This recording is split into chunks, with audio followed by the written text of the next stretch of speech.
Assalamualaikum guys, welcome back to my channel.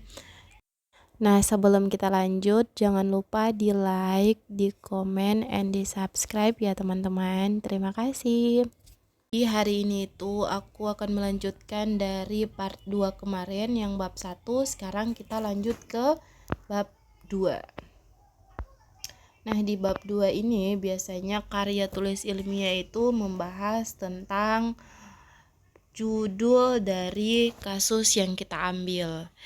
Jadi misalkan di sini tentang kekurangan energi kronik. Jadi bab 2-nya tinjauan pustaka, bagian A-nya itu tentang kekurangan energi kronik. Nah, energi kronik ini meliputi pengertian kekurangan energi kronik, kemudian etiologi terjadinya energi kronik.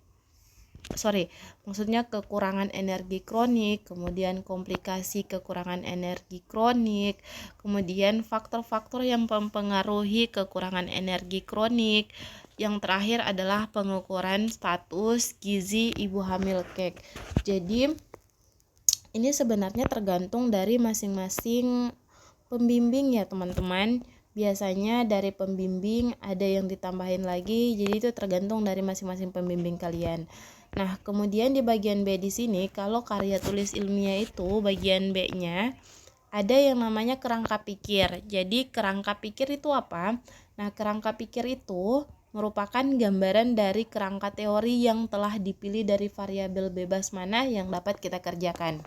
Nah, kerangka pikir aku kali ini itu yaitu tentang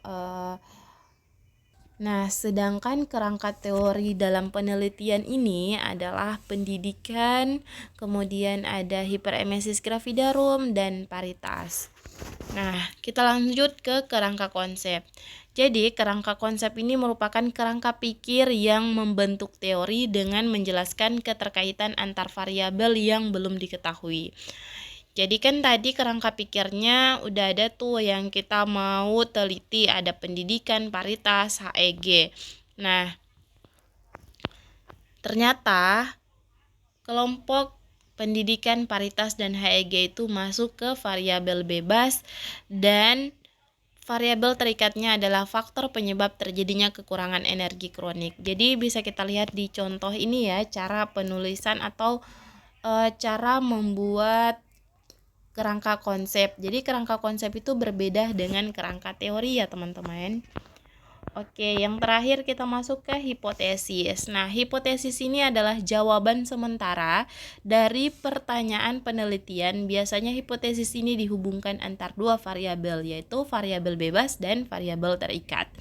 Contohnya nih di sini, karena variabel bebas kita itu ada 3, jadi HA-nya ada hubungan faktor pendidikan dengan kejadian kek pada ibu hamil di wilayah puskesmas tempat kita meneliti, dan HO-nya tidak ada hubungan faktor pendidikan dengan kejadian kek pada ibu hamil di wilayah puskesmas yang kita teliti. Yang kedua adalah adanya faktor paritas dengan kejadian kek pada ibu hamil di wilayah kerja puskesmas yang kita teliti.